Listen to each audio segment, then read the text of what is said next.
Лето – идеальное время не только для отдыха, но и для съемок кино. Локации красивые, дни длинные, у детей каникулы.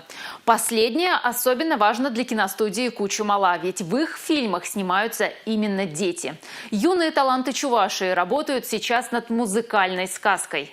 Полный паром юных артистов, их наставников и родителей. Это создатели фильма «Королевство потерянных языков» отправились снимать одну из массовых сцен в замок Шереметьево. Сказки о дружбе чувашского и русского языков и локации должны быть сказочными. В этом кино вообще все продумано до мелочей. Я безумно сильно горжусь той командой, которая создает этот фильм. Лучшие специалисты, многие готовы волонтерить, работать бесплатно. И как-то таинственным и сказочным образом у нас появляется реквизит, который мы долго не могли найти. Все складывается. Я уверена, что наш фильм будет эмоционально заряжен вот именно энергией тех людей, которые вложили частичку себя в него. Рупор и раскадровка – вот рабочие инструменты режиссеров. А еще много-много терпения и целый арсенал приемов психологической поддержки. В фильме снимаются только дети, но работать им приходится, как взрослым. На солнце вытащили, ветра нет, жарко, дубль за дублем.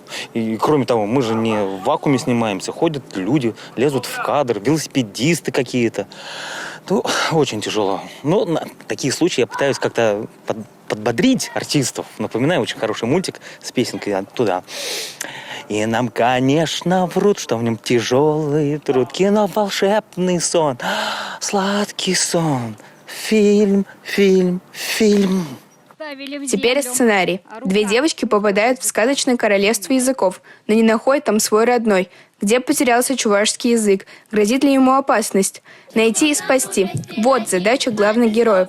Ну а цель авторов проекта – привить зрителям любовь к родному языку и культуре. Не зря проект поддержан президентским фондом культурных инициатив. Я стала больше ценить свой родной язык, и действительно я захотела его учить, чтобы понимать, о чем люди разговаривают.